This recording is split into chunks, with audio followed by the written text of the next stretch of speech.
Buenos días a todos. Como habéis visto en la agenda, están incluidas presentaciones específicas de cosas que se han ido haciendo dentro de la sectorial y bueno, y en especial también de nuestro grupo, ¿no?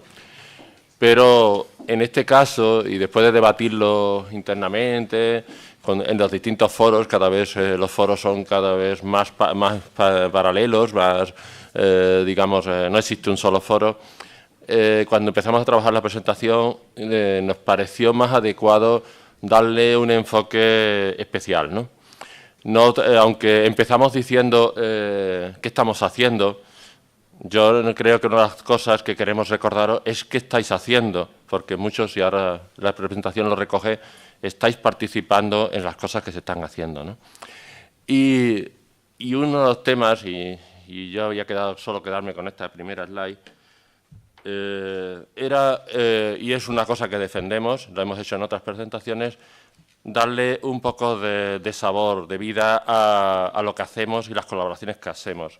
Todos tenemos agendas muy complicadas y cuando intervenimos en estos temas, igual que hicimos cuando hicimos el curso de Dirección TI, hicimos un vídeo magnífico con nuestro director de cine, que es Joaquín, sobre cómo había sido la experiencia, pues ahora en esta presentación también queríamos darle este toque, digamos, de decir, sufrimos, tenemos agenda, trabajamos, pero también nos divertimos.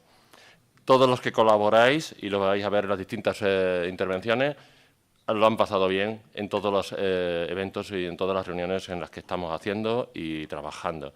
Los grupos de WhatsApp son una fuente de información, pero también digamos, de generar esa sensación de networking, de grupo de trabajo, que es lo que positivo que estamos viviendo y que vais a ver a lo largo de la presentación. Y yo me quedo aquí, creo que tenemos poco tiempo y Luis coge el testigo y va a seguir contando el tema, ¿no? Bueno, pues sí, como dice Juan, hacemos cosas y yo creo que en boca de todos, ¿no? O sea, una de las características es que nos estamos transformando y transformando, yo diría, en un proceso continuo, ¿no? Nuestras competencias, nuestros perfiles, ¿vale?, avanzan y evolucionan al mismo ritmo que evoluciona la tecnología, ¿no? Pero al final todo esto lo hacemos pues, con un objetivo, ¿no? o con varios objetivos, ¿no? Pero bueno, me gustaría enmarcar algunos de ellos, como por ejemplo pues, identificar, caracterizar, provisionar y evolucionar los servicios comunes. Servicios que hoy día ya son servicios fiables y yo diría sobre todo confiables. ¿Por quién? Por nuestros clientes, la comunidad, ¿vale? Comunidad amplia, estudiantes, PAS, PDI, egresados y sociedad, ¿no? Estamos dando servicio realmente a todo el abanico al gran espectro que es la universidad, ¿no? Tanto per se como para la sociedad. Servicios que hoy día ya son ubicuos, ¿vale? Es accesibles desde cualquier momento, desde cualquier lugar, por cualquiera de estos, y ya por qué no decirlo también, hemos evolucionado en el sentido clientes, ¿no? Últimamente, además hemos tenido que evolucionar en un aspecto importante, más en estos días, que es la ciberdefensa, ¿no? Tener realmente la concepción de cuáles son nuestros activos y mirar de proteger uno de los mayores activos que tenemos, que es la información. Pero bueno, la transformación al final implica cambios. Y sí, también cambios en la parte personal. Y evidentemente hemos cambiado también en lo personal. En algunos casos de decir, quizás yo creo que para bien. Pero bueno. Pero hay una cosa que creo que, bueno, y que espero que se conserve, que la hemos sabido conservar y espero que no se transforme nunca, ¿no? Que es el compromiso con el trabajo, y hablo no por mí, hablo yo creo que por todos los presentes, ¿no? Creo que es una cosa que caracteriza realmente a la gente que venimos a la sectorial, y es las ganas de trabajar y las ganas de aprender, ¿no? Y creo que eso hemos sabido no transformarlo, sino conservarlo, y creo que es un valor que realmente hemos de conservar.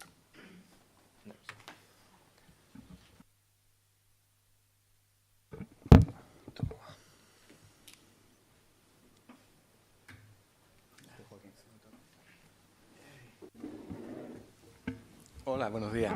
Bueno, como veis, la presentación es muy coral y entonces vamos casi saltando de un tema a otro entre la multitud de cuestiones que hemos estado abordando los últimos meses, que aprovecho también, lo comentábamos, pues para pedir ayuda, tanto para realizar toda esta cantidad de trabajo que casi ya no damos abasto, y como veis, pues somos un grupo que, aunque muy bien comunicado entre todos nosotros, pero que reducido al final a la hora de llevar este trabajo a la práctica, como también pues ayuda para comer esas copiosas fuentes que nos ponen a veces y que también nos hace falta ayuda para acabar con ellas.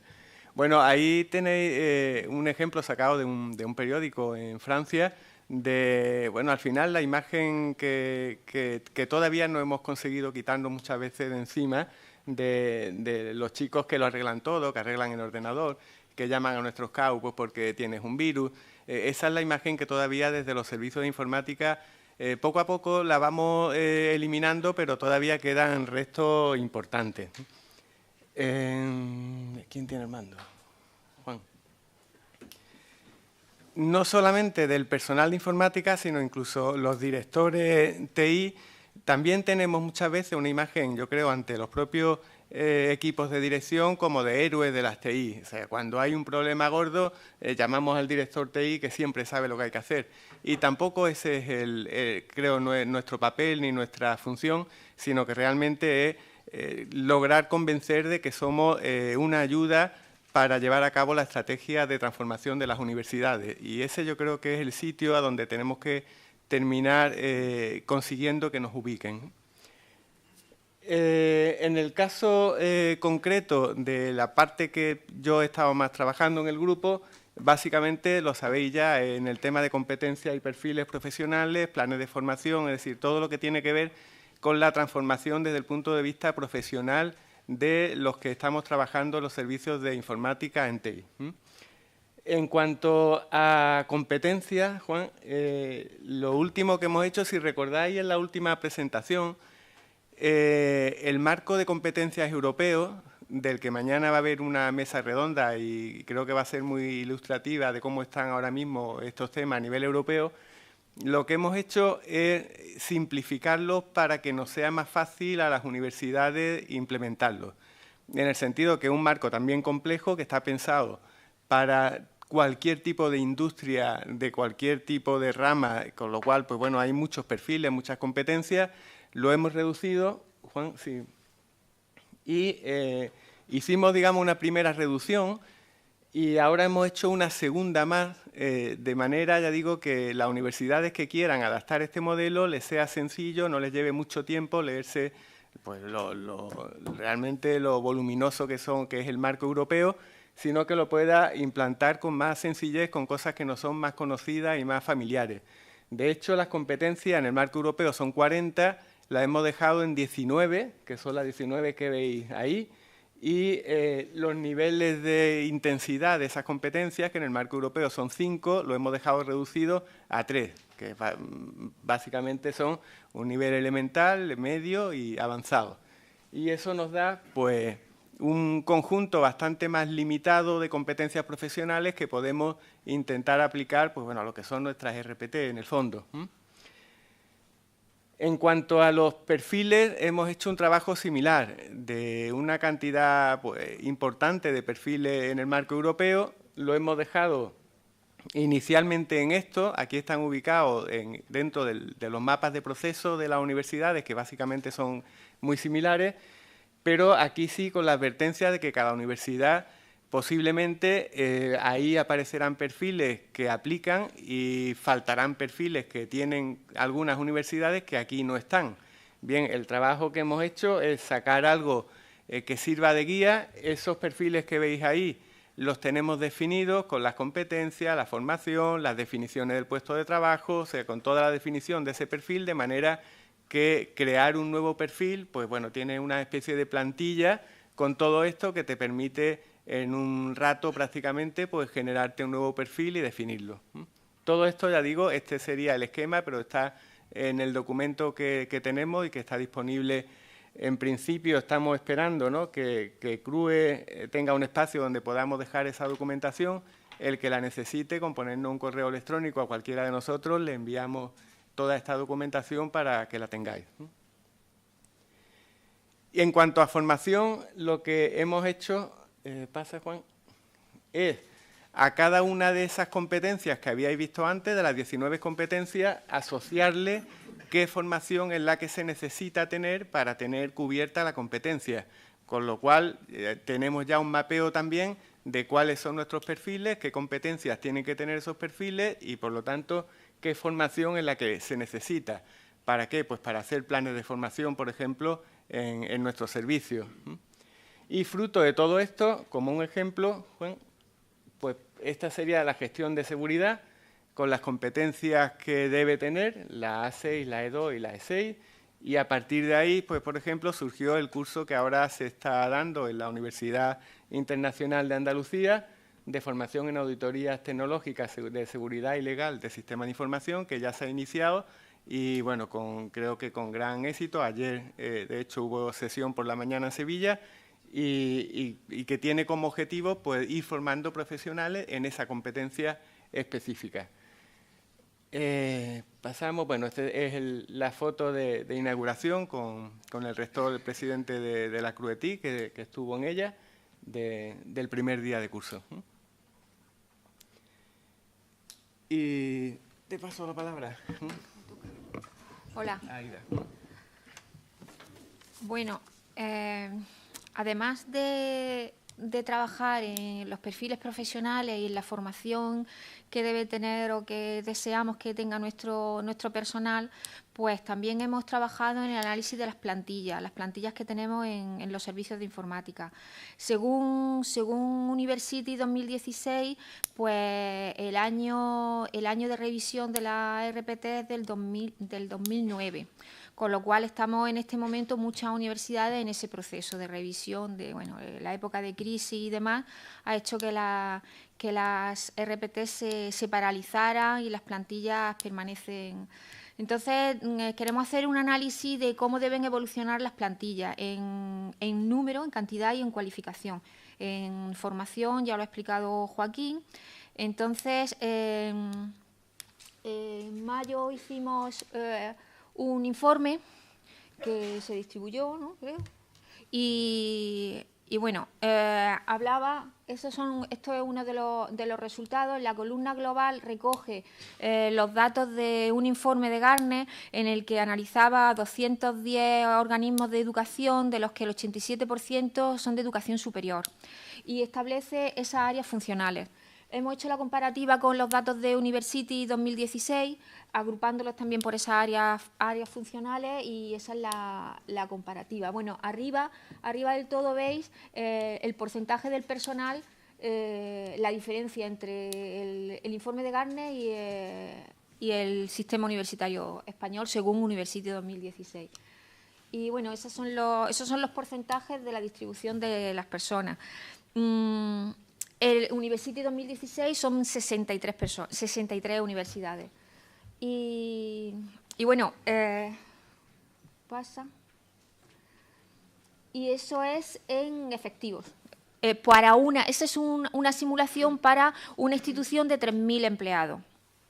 En valores absolutos, no en porcentaje. Y bueno, evidentemente cada universidad, esto es una referencia, datos estadísticos, pero cada universidad tendría que adaptar eso a su estrategia TI, a qué áreas quiere potenciar o no. Y también el grado de centralización, descentralización, externalización y demás. Con lo cual, Joaquín hizo la Expertica. Una calculadora, Repetica. Una calculadora que podría darnos una idea del personal que necesitamos, una estimación, aplicando unos valores de corrección, dependiendo de lo que tenemos externalizado, el grado de externalización que tenemos y el grado de funciones que se asumen centralizadamente en el servicio de informática o no. Esto es un ejemplo, ¿vale? Y Luego hicimos otro informe, también por esa fecha, en mayo.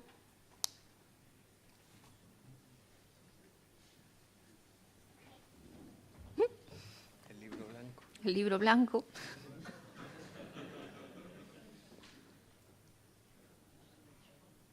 Se ha perdido.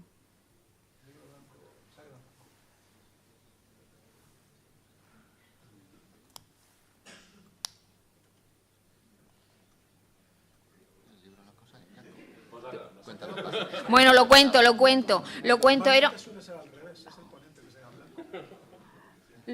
Es un informe también de mayo de 20 universidades que participaron en ese estudio y analizamos, por una parte, la edad de las plantillas y bueno, identificamos un riesgo importante en los menores de 35 años. Había del orden de menos del 10%, menos el 9% de menores de 35 años. Tenemos una franja importante, la mayoría del personal entre los 35 y los 50. Creo que hablamos de memoria porque no tenemos. Y bueno, y otro análisis que hicimos es del sexo, del género. Y el 24% son mujeres en las plantillas que tenemos. No es un mal dato si lo comparamos con los datos de Eurostar, en el que en España son el 18% y en Europa el 20%. Así que en ese aspecto es mejorable, evidentemente, pero no. Y bueno, y quería, en la sesión de ayer de auditoría, del curso de auditoría, hubo dos reflexiones que me parecen importantes y que vienen al hilo de todo esto que decimos. Y es la reflexión que tenemos que hacer con las plantillas y con todo esto de la formación y de los perfiles profesionales. Decía el profesor, el auditor, decía que debíamos potenciar el entrenamiento cruzado, que cada uno sepa hacer lo suyo y lo de otro. Y por otra parte decía que las personas no pueden ser un activo crítico. Yo creo que esas dos cosas con las RPTs que tenemos ahora mismo, difícilmente con las plantillas, pero bueno, lo dice un auditor, que es lo que auditan. Nos van a auditar si tenemos eso o no, ¿vale?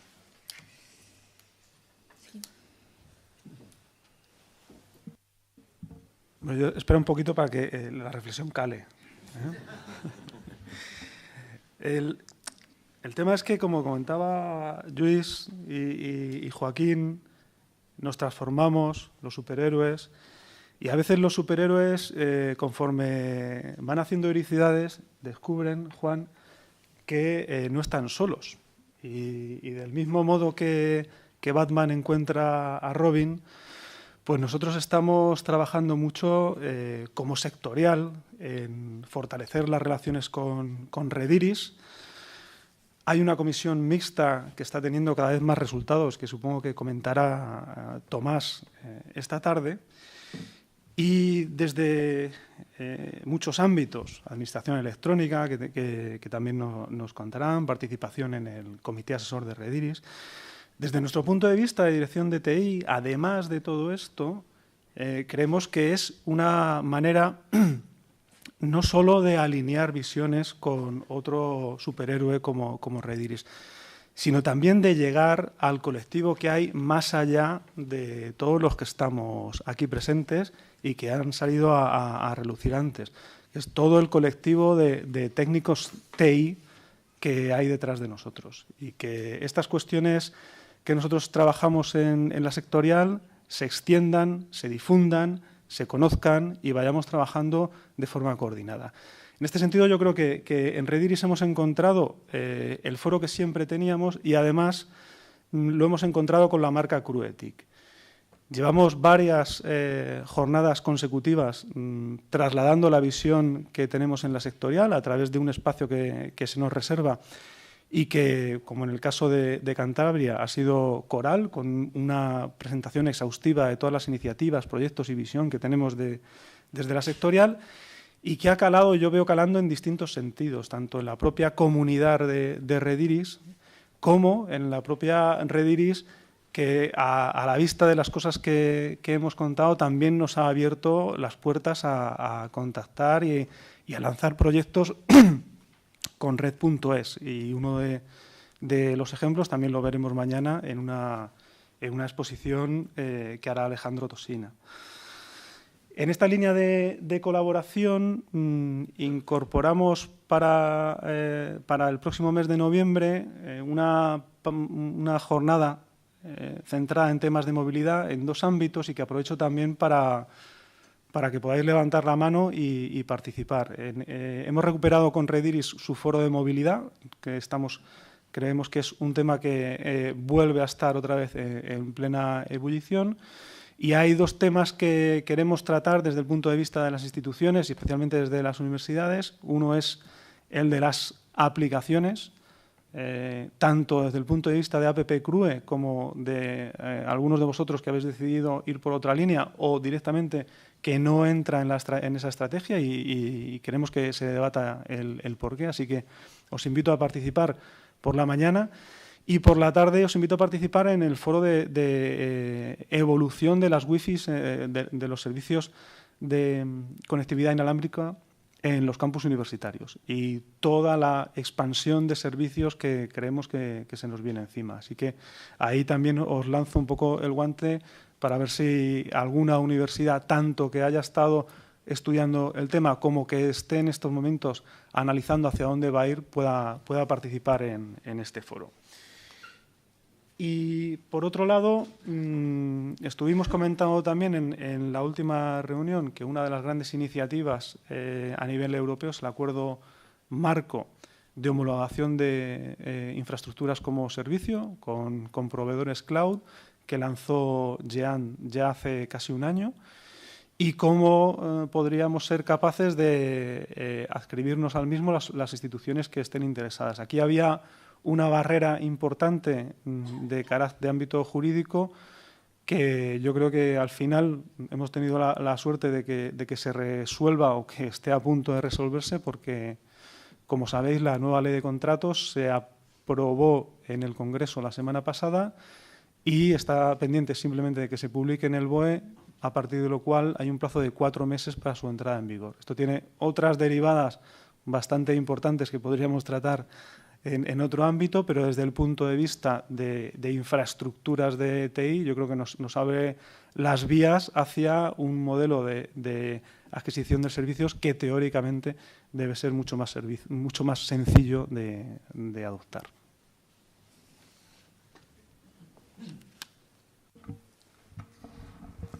Gracias.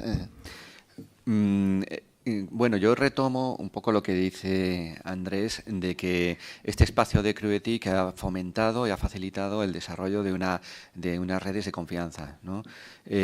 Como decía Manuel Castells, ¿no?, la sociedad red genera estructuras capaces de responder a los riesgos y peligros que se desarrollan en la sociedad apoyada en tecnologías, ¿no? Un ejemplo lo tuvimos el 12 de mayo, cuando por la mañana empezó a circular que había un ataque, un malware que realmente estaba impactando, ¿no?, a alguna empresa nacional o que estaba creciendo. Era el ataque del WannaCry. Bueno, al mediodía, porque ya hay una red de confianza establecida entre los responsables, los directores TI de las universidades, se estableció un grupo, un comité de crisis informal a través de WhatsApp, correos, teléfono y tal, de unas 20 universidades que empezaron a intercambiar rápidamente información y además se alimentaban de las otras redes profesionales de contactos que todos tenemos, muy al hilo de la actualidad, rabiosa actualidad. Avanza. Fijaros que esto que estáis viendo aquí son diapositivas que se elaboraron el martes.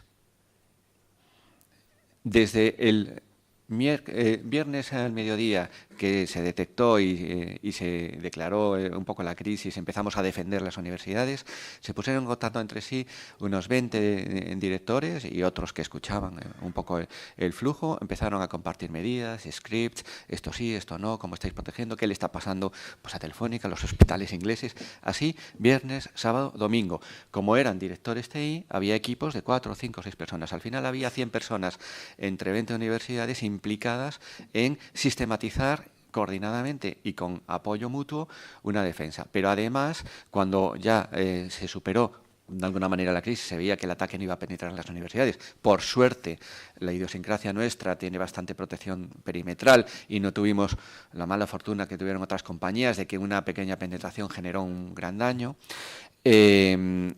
Ya el lunes estuvimos en condiciones de hacer algo más, porque como hay todos estos procesos de formación, hicimos un análisis retrospectivo de cómo se causó la crisis, cómo se respondió a ella y lecciones aprendidas. Así que creo que no vi casi ningún otro colectivo que sacase tan inmediatamente un informe de cómo se respondió. Y de hecho esto ayudó también a hacer los análisis post-mortem y sacar informes internos en distintas universidades de qué habíamos defendido, qué se hubiera podido perder, cuál era el valor intrínseco a los ejercicios de defensa y a la prevención. Y este informe, como veis, si retrocedes un momento, que era una reflexión interna. ¿Quién tuvo la iniciativa de tomar medidas? Pues en una proporción muy, muy grande los directores de informática. No el máximo órgano de decisión de las instituciones, sino el responsable operativo, ¿de acuerdo? Eso es un primer punto de reflexión, ¿de acuerdo? En segundo lugar, no hay todos los protocolos de respuesta que se podría esperar. Creo que hay mucha madurez que podemos ganar en lo que es la ciberdefensa, como se llama ahora, ¿de acuerdo? Y, por último, quien realmente sacó adelante la situación fue el equipo humano. Es decir, esto intrínsecamente lleva una componente para la reflexión respecto al liderazgo. Liderazgo en el buen sentido, de coordinación proactiva y con resultados. El equipo técnico coordinado en confianza, con redes que están coordinadas entre sí, es lo que logra unos resultados de defensa. Creo que no hubo ninguna universidad impactada de forma relevante por este ataque. Y, en general, un poco de autoanálisis demostró que estuvimos, pues, unos reaccionando más tarde, otros inadecuadamente, otros bajando servicios que hubieran podido mantenerse, ¿de acuerdo? Pero creo que lo que hay que poner de relieve es que 3 días después de esto, de forma coordinada, se hizo un autoanálisis crítico para la siguiente. Y me parece que es un valor que antes de tener esta pequeña sociedad de red, pues no teníamos. Creo que hay que darle su justo valor. Ya está. Muchas gracias. Finalizar, como antes hemos dicho, no solo son los que estamos aquí en esta mesa, sino, como habéis visto en la foto, muchos de los que estáis ahí, habéis participado en todo lo que hemos contado. Y lo que volvemos a plantearos de nuevo como esquema de evaluación, de reflexión, es si vamos por el camino adecuado. Y espero que, como tenemos la oportunidad de estar 2 días aquí, nos mandéis esas reflexiones y nuevas iniciativas que seguro que tenéis en mente para hacer la realidad. Este grupo es un grupo, en algún papel habla de dirección TI, en otro papel aquí habla de directores. En la práctica es un grupo que lo que desea es que avancemos y maduremos, nos transformemos todos juntos y en colaboración. Y de momento, nada más. Como os antes he dicho, muchas de las cosas que se han hecho están en la agenda, no os las perdáis. Luis va a hacer doblete, mañana Joaquín ha montado una mesa con el único español que está en las comisiones de trabajo europeas hablando de estos temas. Y en breve subirá a la mesa nuestro amigo Ricard, que también nos tiene un poco a uña de caballo, etcétera, y creo que vamos a disfrutar mucho estos 2 días. Gracias a vosotros. Hola, buenos días a todos. Simplemente comentaros, por ir rapidito, porque tenemos un par de presentaciones. Aquí queremos mostraros dos resultados también que creemos que son de interés general, ¿vale? Que se han ido elaborando en el subgrupo de seguridad dentro del grupo de administración electrónica, seguridad y auditoría, ¿vale? Que coordina el anfitrión, Luis Hernández. Entonces, son 2 resultados que creemos que son de interés general. Por un lado, Mari Carmen Romero y Julia Cortés nos van a presentar el kit de concienciación del INCIBE que se ha adaptado a las universidades y, por otro lado, yo os voy a comentar, lo veremos, la nueva guía 803 de valoración del ENS. Entonces, Julia, puedes empezar cuando quieras. O, bueno, Mari Carmen, en este caso. Me toca empezar a mí. Buenos días a todos. Bueno, nosotros en el marco de la política de seguridad de la Universidad de Sevilla, yo en mi rol como responsable de seguridad de la Universidad de Sevilla, pues estoy liderando una serie de acciones y entre ellas pues es una campaña de concienciación. En ese marco, Julia Cortés, que la tenéis allí sentada al otro extremo de la mesa, ella es mi delegada de seguridad en la Universidad de Sevilla y ella participa activamente en el subgrupo de seguridad, en el grupo de trabajo de seguridad de CRUE. Y bueno, pues ella ha estado desde sus inicios coordinando esta iniciativa que os va a contar en detalle, en el detalle que permiten los 10 minutos que tenemos.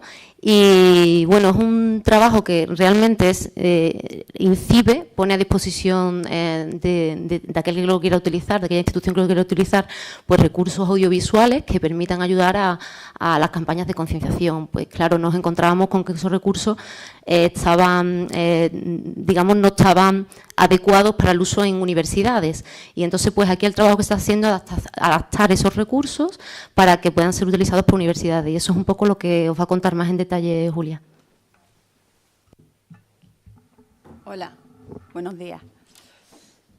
Bueno, efectivamente, uno de los temas que trabajamos en el subgrupo de seguridad de CRUETIC es el tema de el esquema nacional de adecuación al esquema nacional de seguridad, y una de las medidas que tenemos en el anexo 2, una medida de protección, es la obligación de concienciar a nuestros usuarios en materia de seguridad para cualquier sistema de información, desde nivel bajo. Algunas universidades de las que trabajamos en el subgrupo conocíamos el kit de concienciación que tiene el Instituto Nacional de Ciberseguridad en su página web. Entonces, hacer una campaña de concienciación que sea sencilla, intuitiva, atractiva y hacerla desde cero es muy complicado. Entonces, planteamos en el subgrupo la posibilidad de hablar con el INCIBE y solicitarles los fuentes para poder adecuar los materiales a las universidades. Nosotros en la Universidad de Sevilla ya los veníamos utilizando, pero los utilizamos tal cual estaban en la web de INCIBE, metiéndoles nuestro logo, les pedimos autorización para hacer algunos cambios, pero los hicimos sobre los ejecutables y es muy complicado.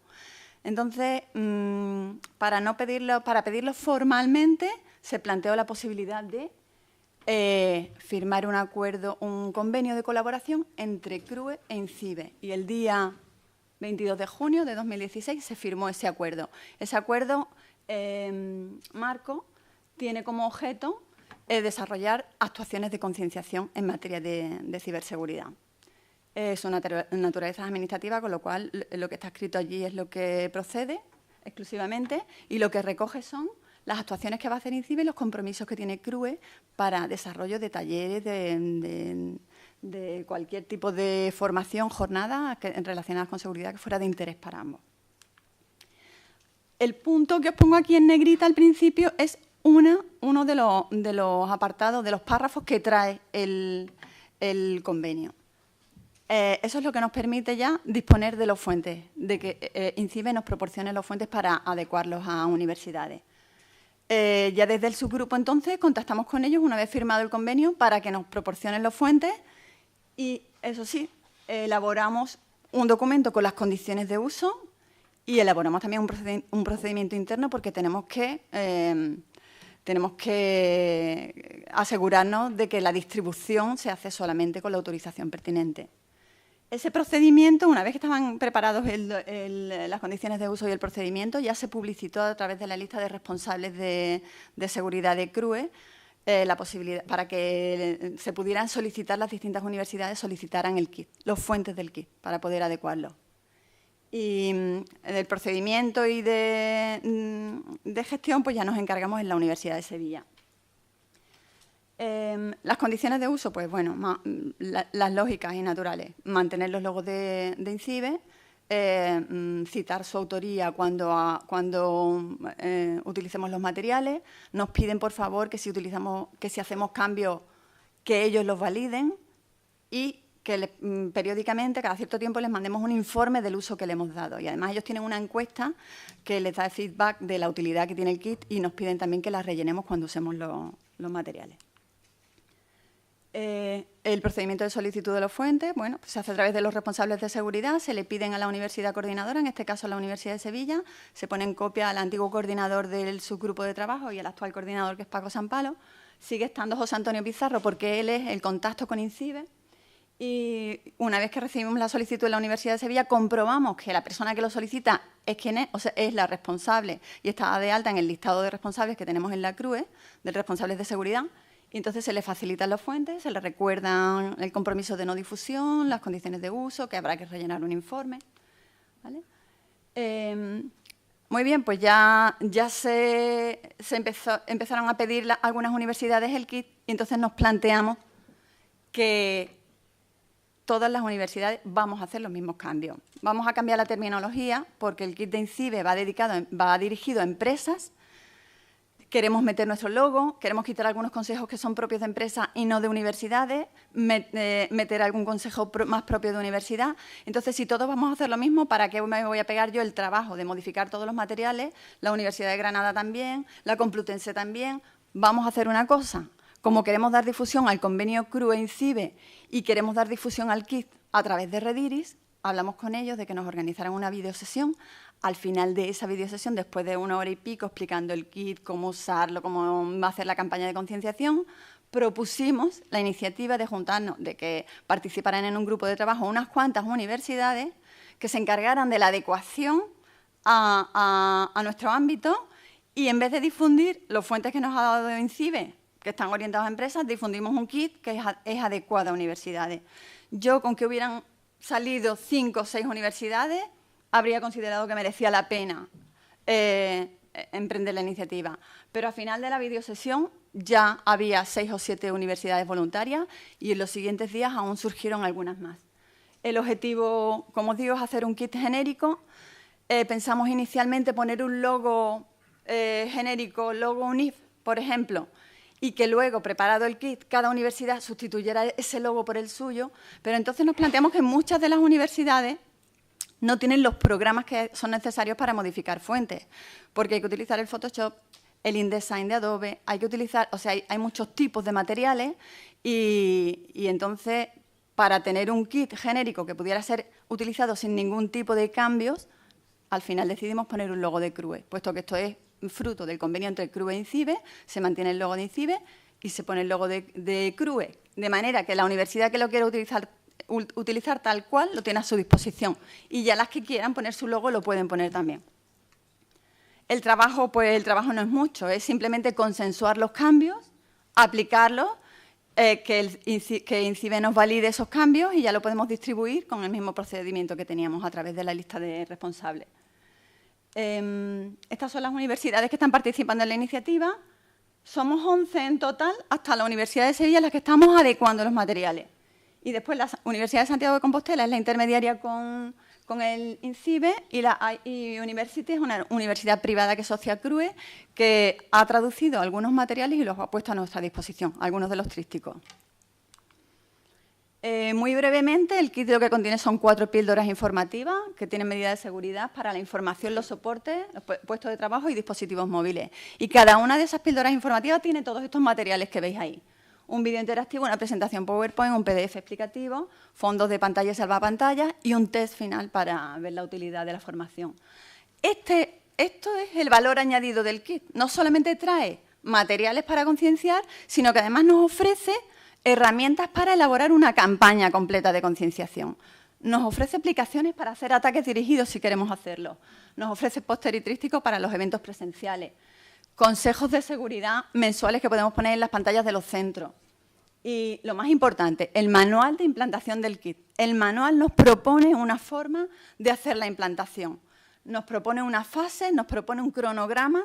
Es muy genérico, cada universidad luego tendrá que adaptarlo un poquito a sus necesidades, pero el de INCIBE nosotros lo hemos adaptado a universidades de forma genérica y las universidades ya lo adecuarán cada uno a sus necesidades.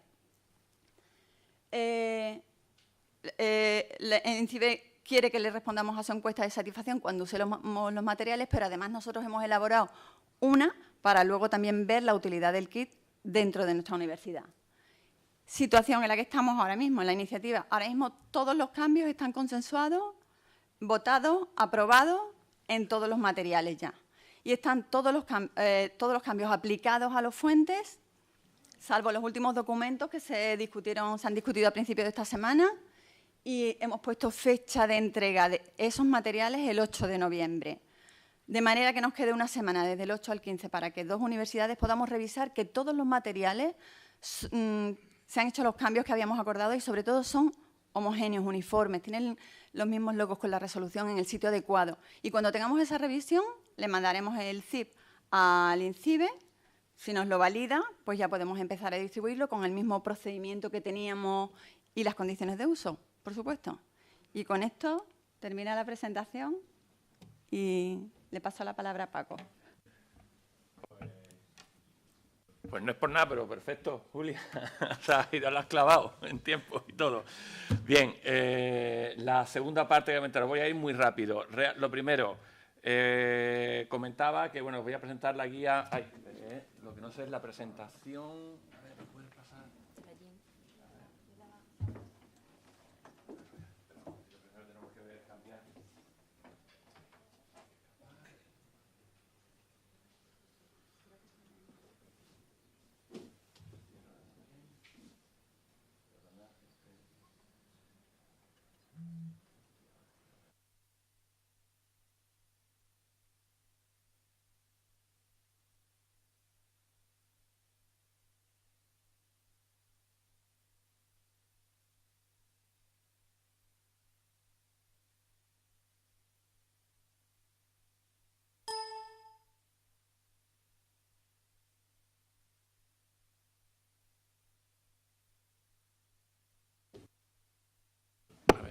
Como os decía, voy a ser rapidito. Vamos a ver. Primero, yo no tenía que estar aquí presentando esto, porque este trabajo lo ha coordinado Vicente Andreu, de la Jaume I, que, bueno, pues ha cambiado de trabajo justo en esta semana, ¿vale? Y es una pena porque ha sido una persona muy activa, tanto en CRUETIC como en determinados grupos de CRUETIC, en concreto el de seguridad. Entonces yo aprovecho la ocasión también para darle a Vicente las gracias por el trabajo que ha venido realizando. Bien, esta es una iniciativa que hemos estado coordinados con el CCNCER. Os comento el origen de todo esto. CCNCER ha querido rehacer o renovar una de las guías más antiguas, que era la guía 803 sobre valoración de los sistemas según el ENS, ¿de acuerdo? Además, una de las guías básicas, ¿no? Y entonces se nos ocurrió, y además estuvimos muy en sintonía con la gente del CCNCER, ya que la guía era muy genérica y trataba de englobar a todas las administraciones públicas, tratar de hacer algo más específico para universidades. Ellos lo vieron una idea muy buena, es más, se amplió también a entidades locales y esta guía 803, que aún no ha salido, ojo, todavía está en borrador, pero está muy avanzada, vamos, está acabada, simplemente pendiente de que ellos la aprueben, ¿vale? Va a incluir entonces una renovación de los criterios generales de valoración de los sistemas, ¿de acuerdo? Más específicos probablemente que los que había, pero además, como valor añadido, incluye 2 anexos. Un anexo sobre valoración de universidades y otro anexo sobre valoración de entidades locales. No voy a entrar en detalles, primero porque no hay tiempo y segundo porque esto ya es tarea del CCNCER, no nuestra, ¿vale? Pero sí voy a comentaros un poco la filosofía que hemos seguido en la parte de universidades. He cometido el pecado máximo que se tiene que cometer en una presentación, que es poner un chorro de letras, ¿vale? Bien. Lo he querido poner para que os quede como documentación, de cara a este intervalo de tiempo, no sé, serán semanas, un mes en que se publique la nueva guía, ¿vale? Pero estos son los criterios que en el anexo A nosotros hemos seguido para sacar ese resultado, ¿de acuerdo? Fundamental ahí es que, bueno, se nos pidieron varios trabajos, al final se ha recortado, luego lo comentaré. Y lo que aparece, lo que hemos intentado es decir, bueno, estos criterios generales vamos a adaptarlo al tipo de información, al tipo de servicios que ofrecemos en las universidades. Y para eso fue fundamental contar con el catálogo de servicios que se elaboró en su día por el grupo de directores TI y de una forma de aprovechar ese resultado que es excelente, pues fue transmitirlo directamente a una guía de valoración, ¿de acuerdo? Y entonces lo que veréis en ese anexo, ahora luego veremos un ejemplo, es efectivamente por cada uno de los tipos de información y de los servicios que aparecen en ese catálogo de servicios, una propuesta, ojo, siempre es una propuesta, siempre es una ayuda, no es una obligación, ojo, una propuesta de en qué nivel debería estar valorado ese servicio o esa información, en cada una de las dimensiones de seguridad.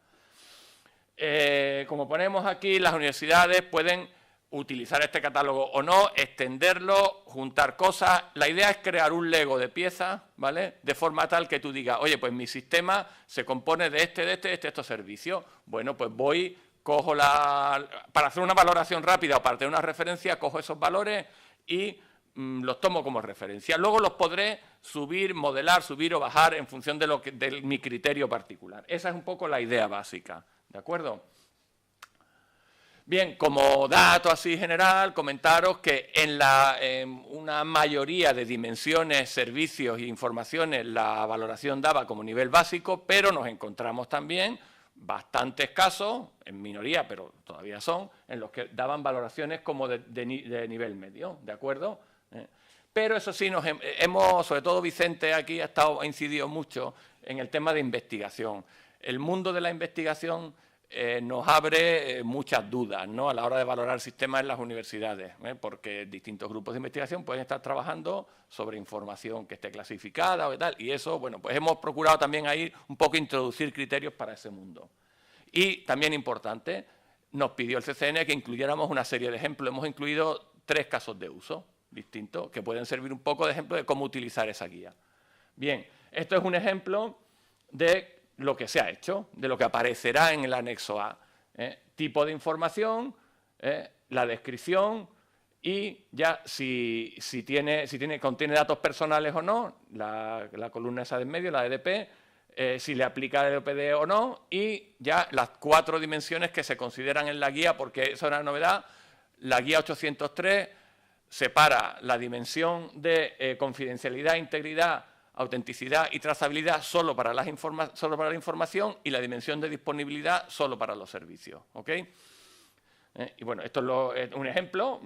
Está todo el catálogo de servicios y todo el catálogo de informaciones, ¿vale? Aquí lo mismo con los servicios, ya con la codificación que se le puso en el catálogo de servicios en su día, ¿de acuerdo? Y estos son las tablas finales del par de ejemplos, de los 2 o 3 ejemplos que os he comentado que están en la guía. Bien, cuando tuvimos la penúltima reunión con CCNCER nos quedamos un poquito defraudados, un poquito decepcionados, porque habíamos hecho un trabajo, o sea, CCNCER decía, bueno, que con toda la razón del mundo, ojo, que para no hacer extensísima la guía, quería poner solo en el anexo A el resultado final. Pero había habido un trabajo intermedio que considerábamos que era muy interesante, el de por qué al final hemos valorado estas cosas, estos sistemas o estos servicios así. Entonces se nos ha quedado ahí una información que creemos muy valiosa, esos criterios específicos para universidades. Y por otro lado, aquí nos mojamos bastante porque también nos pidió, aunque luego nos pidió en CCNCER, que nos mojáramos a la hora de determinar los distintos roles que aparecen en el Esquema Nacional de Seguridad, o sea, el responsable de la información, el responsable del sistema, el responsable de seguridad, el responsable de los servicios, que nos mojáramos y dijéramos quién debería según nuestro criterio, quién debía de ocupar esos roles en las universidades. Bien, pues al final nos lo recortaron. Y ahí tuvimos un trabajo de debate bastante importante y creo que nos llegamos a mojar a un nivel de detalle bastante importante también. Y bueno, sobre todo también considerando un tema, ya que también Aida comentaba antes, un tema que también se comentó ayer en la sesión de auditorías, ¿no? También tratar de encontrar esa diferenciación a nivel organizativo que hoy no existe en las estructuras de las universidades, de la función de seguridad con la función de dirección o gestión TI, ¿vale? Ese es otro tema que los auditores de seguridad también van a ir incidiendo cada vez más. Y ahí nos estuvimos mojando bastante. Eso no ha aparecido, ¿vale? Pero estamos en conversaciones con el CCNCER porque les ha parecido buena idea el que saquemos un documento aparte ya más específico fuera de la guía para las universidades, en el que se refleje ese trabajo. Bien, he ido todo lo rápido que he podido, es mucha información, pero lo que pretendíamos tanto Julia, Mari Carmen y yo ahora es deciros, estos resultados van a salir pronto, se difundirán en la lista de responsables de seguridad, creemos que tienen trascendencia para las organizaciones, cuando estén listos, por favor, leerlos, mirarlos y considerarlos, ¿vale? Simplemente, con esto es lo que...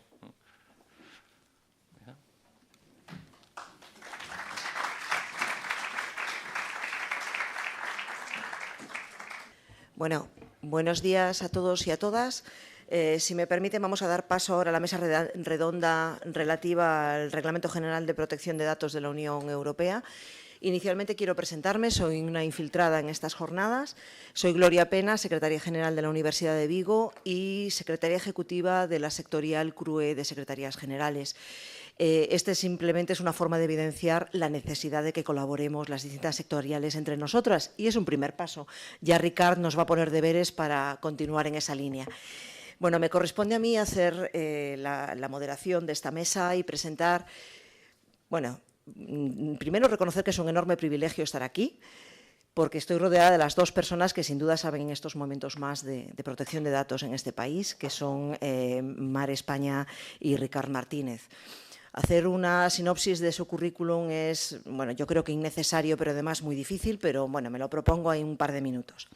Comenzaré por Mar España Martí, que como todos saben es la directora de la Agencia Española de Protección de Datos. Como formación académica es licenciada en Derecho por la Universidad Pontificia de Comillas, tiene innumerables cursos, másteres, etcétera. Destacaré la de Protección Internacional de Derechos Humanos por la Universidad de Alcalá.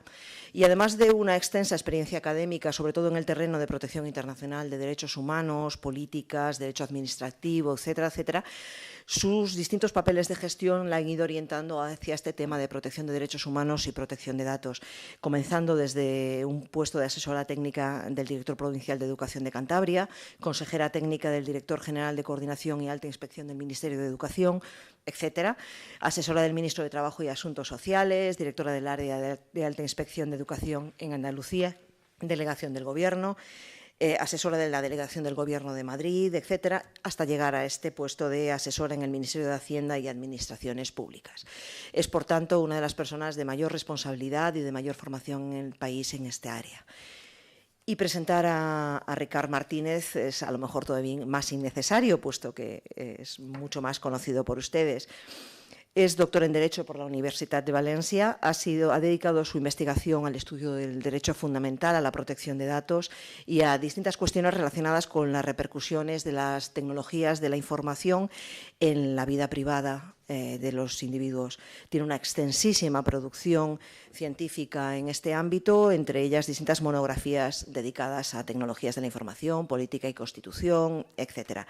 Y ha participado, que es una parte muy relevante de su historial, ha participado como autor y coordinador en distintos comentarios al Reglamento de Desarrollo de la Ley Orgánica de Protección de Datos y monografías sobre derechos y redes sociales o cloud computing, así como otras publicaciones. Actualmente sigue prestando sus servicios en la Universitat de Valencia como técnico de control de base de datos. Y lo más importante para nosotros es que forma parte del Grupo de Trabajo sobre Derechos Digitales de los Ciudadanos del Ministerio de Energía, Turismo y Agenda Digital y coordina el grupo de trabajo constituido por la Conferencia de Rectores, por CRUE, TIC, para el impulso del Reglamento General de Protección de Datos. Yo creo que ha sido una sinopsis muy breve de sus currículums, simplemente para poner de manifiesto la relevancia de las dos personas que ocupan esta mesa hoy en día. Sin más, vamos a estructurar un poco la participación, intentaremos ceñirnos a este máximo de 1 hora. En principio le voy a dar la palabra a Mar España para que haga una exposición general del reglamento y a continuación unos 15 minutos, 20 minutos aproximadamente, y a continuación Ricard, que nos contará un poco cómo está la parte más técnica. Gracias, Mar, cuando quiera. Muchas gracias, Gloria. Para mí es una satisfacción poder estar aquí y poder escuchar de primera mano el trabajo que se está haciendo a través del grupo sectorial que se ha creado en la CRUE. Creo que es fundamental la adaptación de todas las administraciones públicas y muy especialmente de las universidades, que sois el motor en la investigación y en la formación en nuestro país. Y la intervención la voy a intentar hacer desde un punto de vista muy práctico. Explicaré brevemente y lo más rápido posible el antes y el después en el cambio en la normativa de protección de datos, que ya adelanto que es un cambio radical, para pasar a explicar desde un punto de vista también práctico en qué herramientas estamos trabajando la agencia. Entiendo que muchos de ustedes, como profesionales TIC en el ámbito de la universidad, es posible que sean el futuro delegado de protección de datos en la universidad. Adelanto, por lo menos para tranquilidad de los que me estén escuchando, que en el anteproyecto de ley que hemos preparado y la agencia forma parte activa de la ponencia que tuvo el encargo el ministro de Trabajo a través de la sección de Derecho Público en la Comisión General de Codificación de elaborar el anteproyecto de ley, incluimos para que no pasara como, por ejemplo, en los casos de transparencia, el hecho de que el delegado de protección de datos no va a tener responsabilidad a título personal. Es una tranquilidad. Directamente las funciones de si alguno de ustedes acaban siendo nombrados delegado de protección de datos, aunque es posible que se nombre a una unidad, no hace falta que sea una persona física, serán funciones de asesoramiento al responsable, que en este caso será la universidad en concreto de que se trate. Y, bueno, pues muy brevemente, a ver, ya. El reglamento sustituye a la directiva del año 95. Estamos hablando pues de hace más de 20 años, donde Internet estaba mucho más en pañales de cómo está ahora. Por dar un ejemplo, pues WhatsApp se creó en el año 2009. Es algo que nos parece absolutamente habitual ahora mismo en el día a día, pero en ese momento ni funcionaba ni estaba operativo, ¿no? El denominado Internet de las cosas, los tratamientos a través de Big Data y, lógicamente, aunque el reglamento ha mantenido los principios básicos establecidos en la directiva, el enfoque ha cambiado de una manera bastante radical, si me permiten la expresión. Antes, la normativa de protección de datos y, sobre todo, las actuaciones de las autoridades de control funcionábamos de una manera reactiva, principalmente, salvo que hubiera un tema grave que apareciera en medios de comunicación, en función de una denuncia, y recibimos unas 10.000 al año a través de la agencia, es cuando empezábamos a trabajar. Y ahora se invierte totalmente, por así decirlo, la carga de la prueba. La responsabilidad recae sobre el responsable o sobre el encargado del tratamiento de los datos, y esa responsabilidad y esa protección de datos debe aplicarse desde el diseño y por defecto. Es decir, en el momento en que la universidad vaya a poner en marcha pues un servicio o vaya a realizar un tratamiento de datos en relación con los estudiantes, en relación con el profesorado o en proyectos de investigación que afecten a terceros, en ese momento deben darse una serie de obligaciones y actuaciones que luego comentaré. Por eso el reglamento, aunque se aprobó en mayo del 2016, no es directamente aplicable hasta mayo del año que viene, precisamente para poder dar margen y tiempo suficiente a los responsables ya encargados a adaptarse al reglamento. Bueno, una de las ventajas, pasaré por algunas diapositivas más rápido porque en 20 minutos si no, no me va a dar tiempo a poderlo comentar todo, pero luego le puedo pasar a la moderadora el contenido de las diapositivas.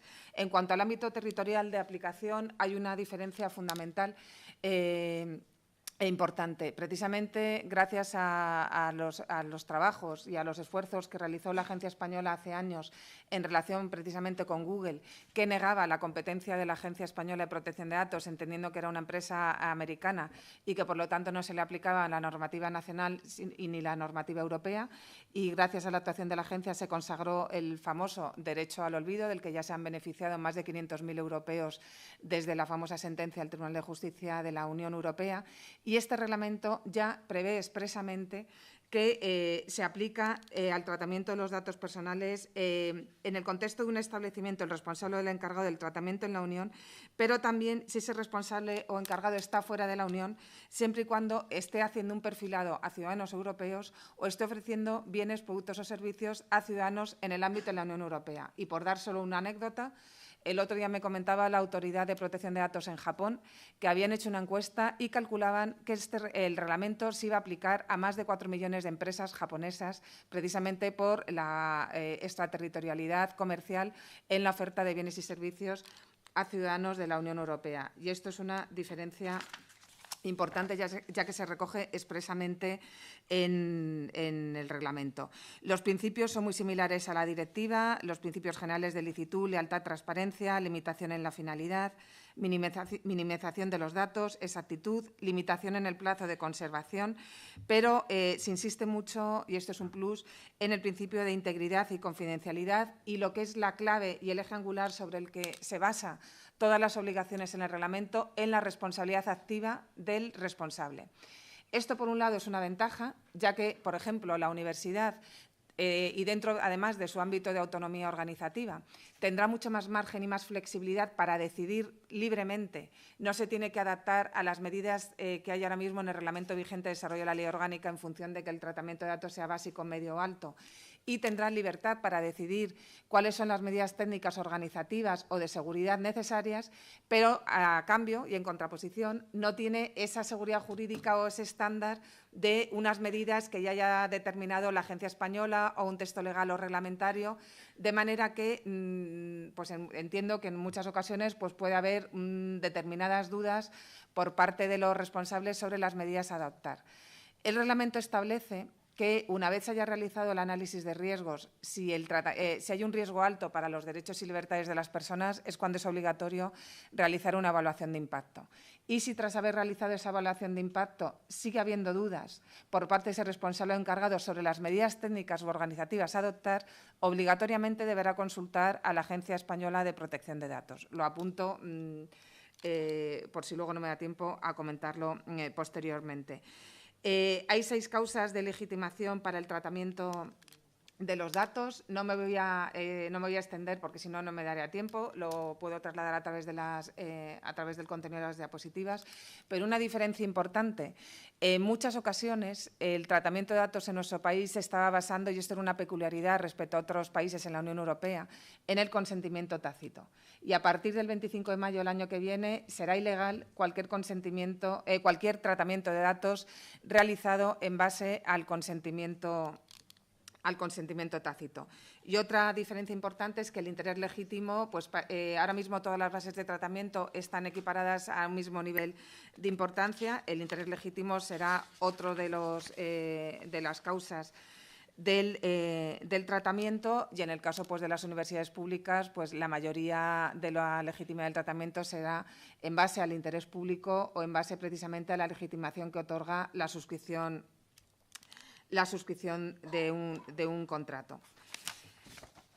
Uno de los ejes fundamentales del tratamiento es un mayor control por parte de los interesados. Se exige que el consentimiento deba ser libre, específico, informado e inequívoco a través de declaraciones expresas o claras acciones afirmativas. Ya no vale el consentimiento tácito. El famoso artículo 28 de la Ley 39 se va a entender derogado tácitamente en el momento que sea directamente aplicable el reglamento, y el interesado va a tener mayor control por varias razones. Por un lado, los responsables y los encargados tienen que ampliar los campos informativos respecto a todas las condiciones y los parámetros en que se está realizando el tratamiento de esos datos a los interesados, y se recogen además y se reconocen nuevos derechos. Por primera vez se recoge en un texto legal expresamente el derecho al olvido. Hay un derecho nuevo que fundamentalmente operará en el ámbito privado, que es el derecho a la portabilidad, y se recoge también el derecho a la limitación del tratamiento. Hay previsiones también en relación con las categorías especiales de datos, pero voy a ir adelantando porque si no, no me voy a ajustar al tiempo. En cuanto a los derechos, los que están en naranja son las novedades que se recogen en el reglamento respecto a la directiva actualmente vigente. Los plazos de respuesta se amplían respecto a la normativa actual. Ahora mismo el responsable, por ejemplo, para la solicitud del ejercicio del derecho al olvido tiene un plazo de 10 días para contestar. El reglamento lo amplía al plazo de un mes. Se establece expresamente que el ejercicio de los derechos debe realizarse con carácter gratuito por parte del responsable y el encargado, y se permite el uso de iconos para poder proporcionar la información. En el anteproyecto de ley hemos intentado, y no era fácil, poder dar soluciones prácticas para intentar facilitar en la medida de lo posible el tránsito a los responsables y encargados y, por ejemplo, con todo el tema de las cláusulas informativas, permitimos y prevemos expresamente que cuando la información se vaya a dar vía electrónica, que es lo habitual ya en el mundo en el que vivimos, se pueda realizar esas cláusulas informativas en diferentes capas. Tenemos 3 guías ahora mismo publicadas en la agencia. Para el que se quiera situar, la más básica en el antes y el después en cuanto a la comparativa de las obligaciones es una que habla precisamente sobre hay un apartado web, la página web de la agencia es agpd.es, hay un microsite sobre el reglamento y dentro de eso la primera guía es las obligaciones del responsable y el encargado. Y desde un punto de vista muy práctico está comparado punto por punto a qué está obligado el responsable ahora y cuáles son las nuevas obligaciones a partir de mayo del año que viene. Una segunda guía es sobre las cláusulas informativas, donde damos además ejemplos y precisamente por capas para poder facilitar ese tránsito a los sujetos obligados. Y una tercera guía es sobre modelos, sobre cómo adaptar los contratos del responsable y respecto al encargado del tratamiento. Luego comentaré en las guías y herramientas en las que estamos trabajando y tendremos publicadas antes de finales de año. Dentro del deber de informar, lo que tengo subrayado son novedades respecto a la legislación actual. El responsable o el encargado deberán informar sobre los fines y la base jurídica del tratamiento, los intereses legítimos, qué transferencias, es decir, a quién se van a ceder esos datos y durante cuánto tiempo, como novedades, se van a conservar, aparte, por supuesto, de posibilitar el ejercicio de los derechos.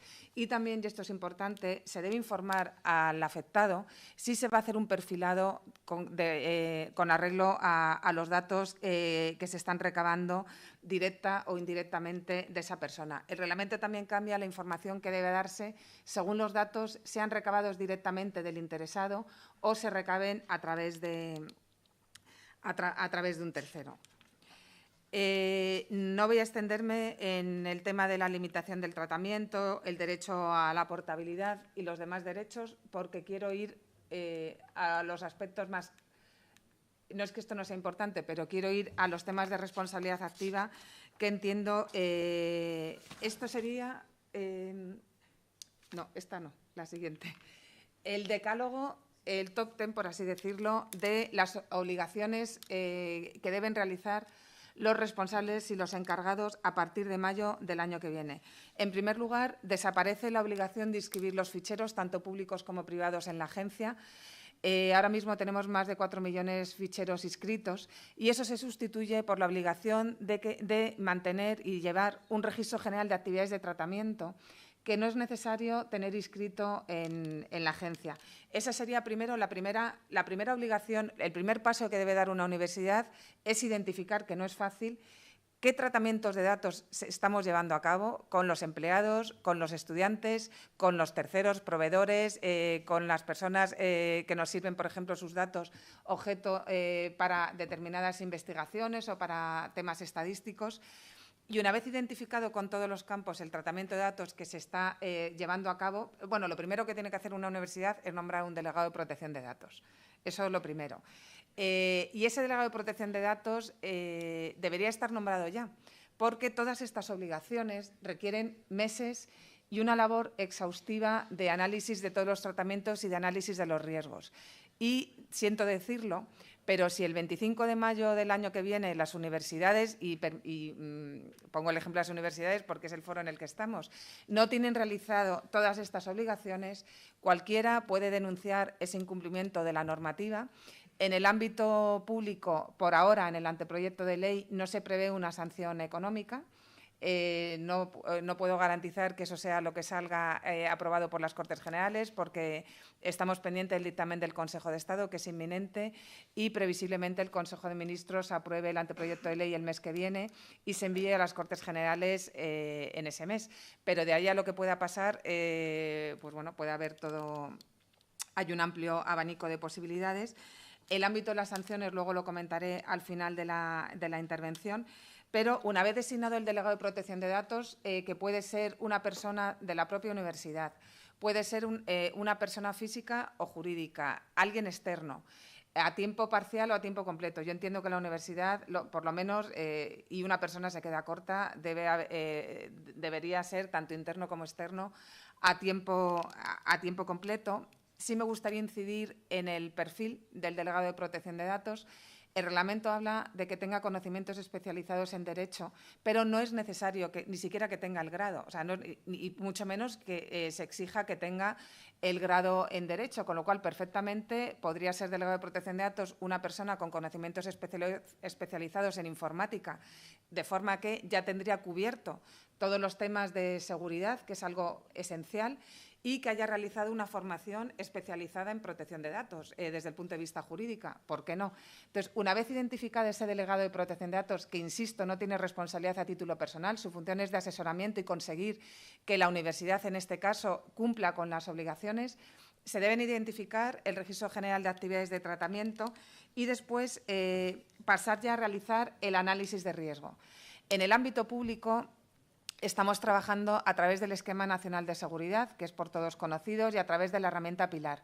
Y estamos adaptando la herramienta Pilar a través de un grupo de trabajo con la Unidad de Evaluación y Estudios Tecnológicos de la Agencia y el CCN, a través de una herramienta un poco más sencilla, Micropilar, que la podremos presentar, si va todo bien, el mes que viene.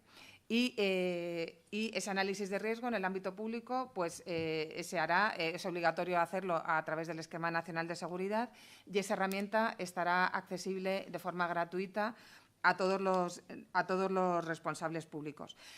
Después de ese análisis de riesgo, si hay un riesgo alto en relación con el tratamiento de los datos, y el reglamento establece además los supuestos en los que debe realizarse obligatoriamente evaluaciones de impacto, por ejemplo, un caso sería cuando se estén tratando datos a gran escala, deberá realizarse una evaluación de impacto y, como consecuencia, o bien de ese análisis de riesgo o bien de ambas actuaciones, el análisis de riesgo y la evaluación de impacto, la universidad deberá aplicar las medidas técnicas de cumplimiento organizativas y de seguridad necesarias para garantizar y evitar pues, que haya una brecha de seguridad, que haya una filtración de los datos y que se esté dando desde la garantía al ejercicio de los derechos por parte de los estudiantes o por parte de una persona interesada a todas las obligaciones dentro del principio de responsabilidad activa que exige el reglamento.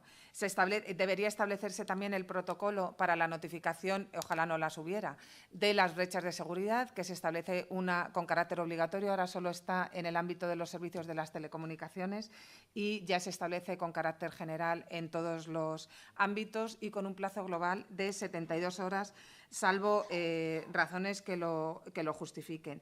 Y dentro de las medidas de responsabilidad activa está también la posibilidad, y creo que se está trabajando en el ámbito de la CRUE, lo cual me tranquiliza y me alegra, en la posibilidad de plantear códigos de conducta que deberán ser aprobados también por las autoridades nacionales de protección de datos. El enfoque de riesgos implica pues, todas las medidas aplicables en función del riesgo. Como ya decía, ya no van a estar vigentes las medidas de seguridad del reglamento actual de desarrollo de la ley orgánica e implica pues, que haya que aplicar medidas técnicas y organizativas adecuadas y específicas a cada tratamiento de datos, desde la pseudonimización, la minimización de los datos, para poder aplicar de la manera más efectiva y eficaz los derechos de los interesados en el tratamiento de sus datos. Y los parámetros que da el reglamento pues, son bastante amplios. La naturaleza, el ámbito, el contexto y los fines del tratamiento, los riesgos de diversa índole y gravedad, el estado de la técnica y el coste. Como decía, se establece la protección de datos por defecto y la protección de datos por diseño. Voy a seguir avanzando porque yo creo, moderadora, que ya voy un poco... Me quedan 4 minutos. El registro de tratamientos, ¿en qué diapositiva estoy? Esto es fácil y lo puedo suministrar. Debe especificarse de quiénes se están tratando los datos, qué transferencias internacionales hay previstas, los plazos previstos para la supresión de los datos, si es posible la descripción general de las medidas de seguridad. Estos serían los contenidos que deben especificarse en las medidas técnicas y organizativas, también con criterios bastante amplios. que permiten la adaptación, y esta es la ventaja, precisamente a las peculiaridades y a las circunstancias de cada caso concreto de tratamiento de datos por parte del responsable. Y otra vez nos encontramos con criterios similares: el estado, la técnica y los costes de aplicación, la naturaleza, alcance, contexto y fines del tratamiento, los riesgos para los derechos y las libertades. Estos son los requisitos para las notificaciones de violaciones de seguridad de los datos, que no me voy a extender.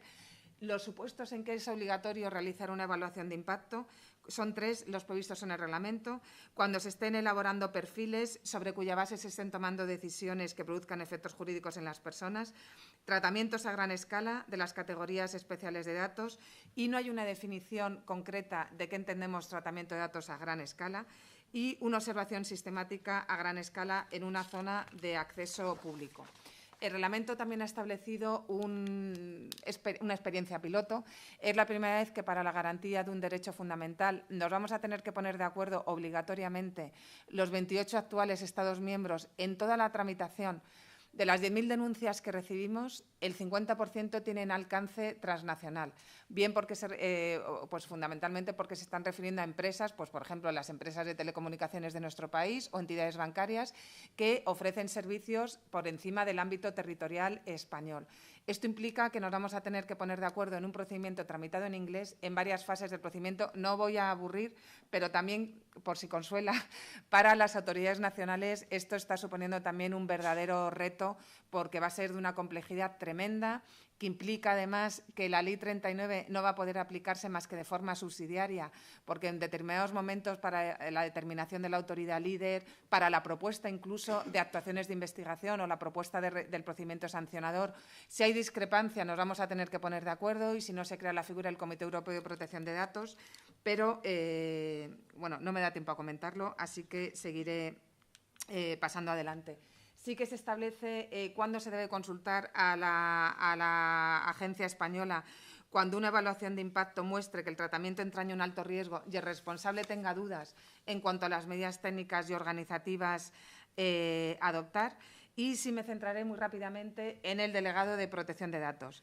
Debe existir cuando se realice un tratamiento por cualquier organismo público. Hay 20.000 organismos públicos en nuestro país, con lo cual obligatoriamente pues todas las universidades públicas, por ser organismos, deberán tratarlo, pero también en el reglamento en el borrador de anteproyecto de ley hay un artículo en el que, sin ampliar los supuestos en que es obligatorio designar un delegado de protección de datos, sí que hemos establecido ejemplos prácticos a título indicativo donde entendemos que sería obligatorio tener un delegado de protección de datos, como por ejemplo las empresas que estén prestando servicios de comunicación electrónica, las entidades financieras, las entidades de seguros, las entidades de telecomunicaciones, las entidades docentes, porque estamos hablando de tratamientos de datos a gran escala y además en el ámbito de menores de tratamientos de carácter sensible.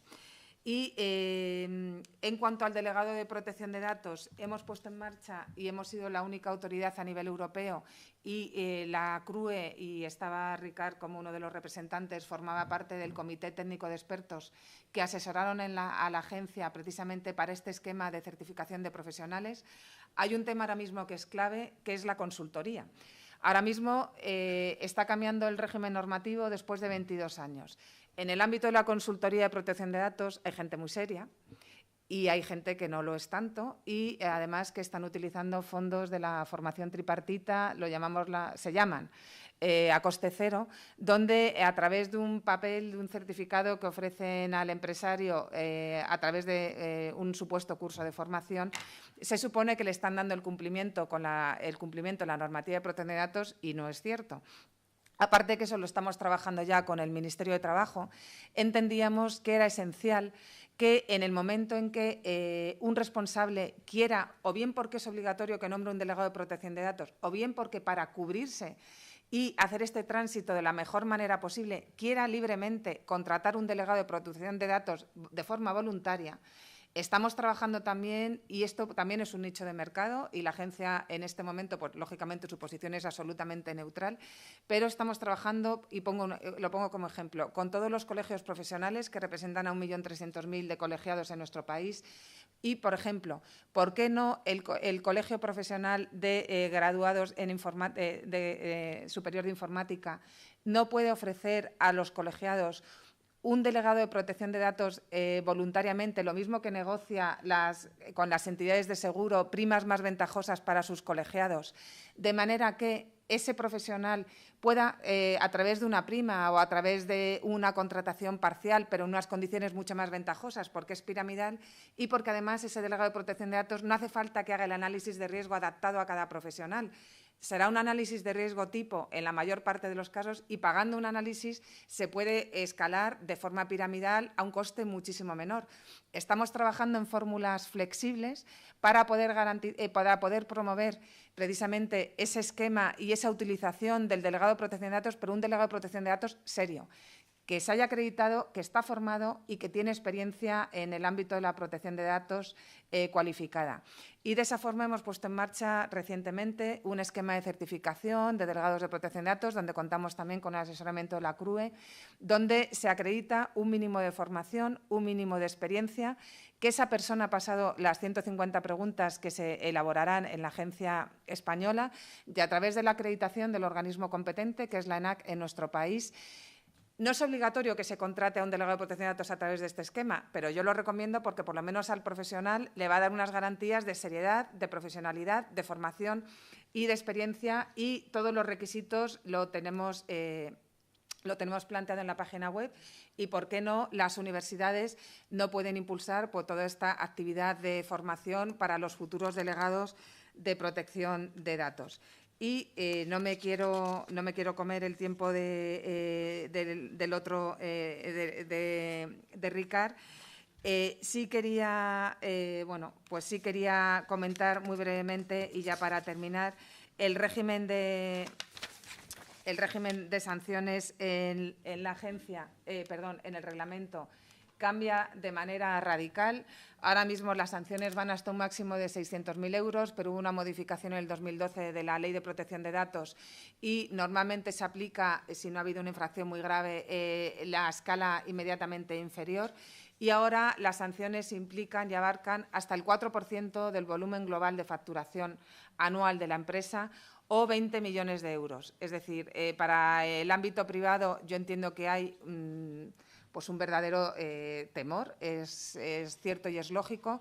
Sí que hemos establecido en el anteproyecto de ley, y de ahí que me gustaría que todo el mundo se fuera con el mensaje de la figura clave, que es el delegado de protección de datos, la posibilidad de que si nosotros recibimos una denuncia en la agencia y ese responsable tiene designado un delegado de protección de datos, aunque no fuera obligatorio y aunque sea a tiempo parcial, si el tema no es muy grave, podemos enviarle esa reclamación al delegado de protección de datos para que en el ámbito del responsable, en el ámbito amistoso y extraadministrativo, se resuelva esa reclamación de la mejor manera posible.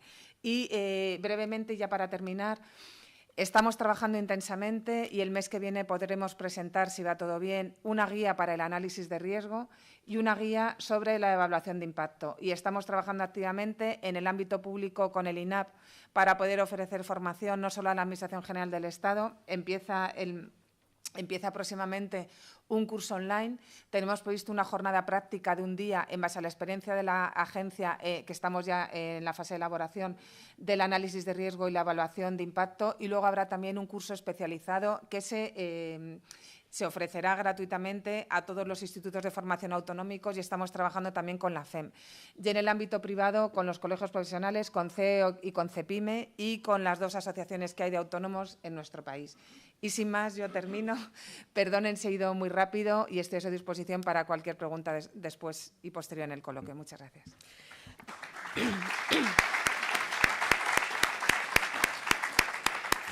Muchísimas gracias, Mar. Somos conscientes de lo difícil que es hacer esta presentación en poco tiempo.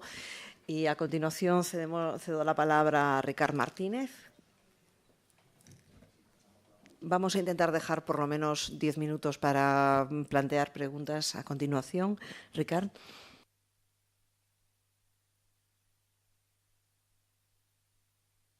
¿Se me escucha? Perfecto. Muy bien, pues muy buenos días todavía. Tardes será después. Bien, debo confesar que en los últimos meses he cambiado de estatus y de destino. No diré que me he pasado al lado oscuro, pero en uno de mis caminos habituales pasé del PAS al PDI. Ahora imparto Constitucional en la Facultad de Derecho de la Universidad de Valencia, además de la cátedra. Y cuando me dijeron que se iba a grabar, me vi casi condenado a repetir una parte de la intervención de Santiago. ¿Por qué? Porque se va a grabar. Y es importante que ciertas cosas nos queden claras a nosotros y creo que al colectivo universitario. Estas herramientas, y lo agradezco a Cruetic, las grabaciones de sesiones después pueden tener una cierta viralidad limitada. Esto no es un vídeo de Justin Bieber, pero al menos puede cumplir con las funciones que nos interesan. Puede hacer que otros vean aquello que nosotros hemos tenido oportunidad de ver. Desde ese punto de vista, yo hablaba de qué es la universidad en protección de datos.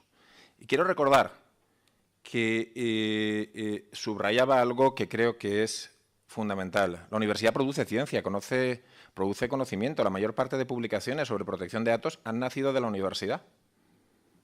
La teoría general de la protección de datos en España ha nacido de la universidad. La sentencia fundamental en materia de protección de datos fue redactada por un letrado que es profesor de Derecho Constitucional en la Universidad de Oviedo. Y esto nos compromete como institución. No podemos, por un lado, andar teorizando y escribiendo magníficos manuales sobre protección de datos y después no tener decente nuestra casa. No es posible, no es coherente, no es viable. De hecho, gran parte de los directores de Autoridad de Protección de Datos son universitarios o han sido universitarios. Es decir, la sociedad ha confiado en la universidad para dirigir autoridades de protección de datos. Esto nos vincula especialmente. Por otra parte, y todos recordáis estas diapositivas, la universidad es un sitio particularmente complicado. No es una administración convencional y cuando es universidad privada no es un centro escolar convencional.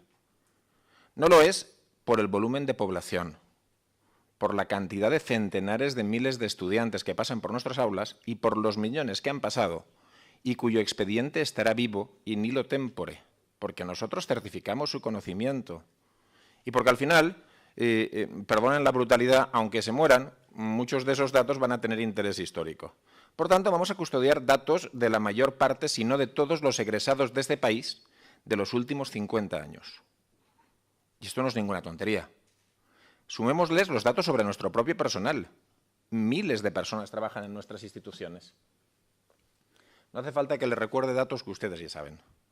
Pero si me ciño solo a mi universidad, por mi universidad, entre profesionales y estudiantes, pasan cada día unas 51.000, 52.000 personas, cuyos datos tratamos, cuyas imágenes grabamos, cuyo uso del aula virtual trazamos. Por tanto, es un entorno, solo desde ese punto de vista, masivo en tratamiento de datos. Hay un elemento que nos caracteriza. Nosotros investigamos. Esto no lo hacen todas las administraciones. Y esto genera un profundo entramado de relaciones público-público, público-privado y, sobre todo, tratamientos intensivos particularmente significativos en áreas como la de ciencias de la salud. Estamos ya en ciencias de la salud metidos de lleno en el Big Data. Hace pocos días yo estaba en el hospital universitario de esta universidad hablando de Big Data y investigación y reflexionando sobre las necesidades que existen. Tenemos tratamiento de datos particularmente significativos. Estos tratamientos no los hace un ayuntamiento, ni muchos ministerios. Nosotros somos complejidad. Somos una enorme complejidad. Creo que todos y cada uno lo sabemos. Creo que cada uno conocemos las fotos de un servidor, conocemos la gestión de emergencias, conocemos la prevención de riesgos laborales, conocemos la gestión de redes, conocemos EduRoam. Podría entrar en miles de detalles. Y la legislación es general. Tenemos que ajustarla. Se ha hablado aquí hace nada del interés legítimo. Está muy bien el interés legítimo, pero hay un concepto en el Reglamento General de Protección de Datos que habla que no es una base legal para el tratamiento de autoridades. Habrá que traducir el concepto de autoridad en el caso de una administración pública. Porque, claro, yo no sé vuestras universidades, calculo que como la mía. La mía, en su artículo 4, tiene como fines esenciales, aparte de la prestación del servicio público de educación superior, la promoción de la cultura, la ecología y la paz en el mundo. Por citar 3 elementos esenciales. Eso significa un conjunto de políticas que no suponen necesariamente el ejercicio de autoridad. Aparte, prestamos servicios que en condiciones usuales son prestados por mercado, por empresas privadas, pero los prestamos nosotros. Tenemos editoriales bajo el CIF de la propia institución pública, ¿o no?, que hacen comercio electrónico. Tenemos escuelas de verano para menores, tenemos guarderías bajo nuestro CIF. Prestamos servicios educativos en el ámbito de los deportes e incluso gestionamos competiciones, como una federación de cualquier liga que se precie. Es decir, somos de una extraordinaria complejidad. No hablemos de lo que en el mundo de la empresa se llamaría nuestro grupo corporativo. No voy a pedir que levanten la mano, pero citaré un ejemplo de mi universidad.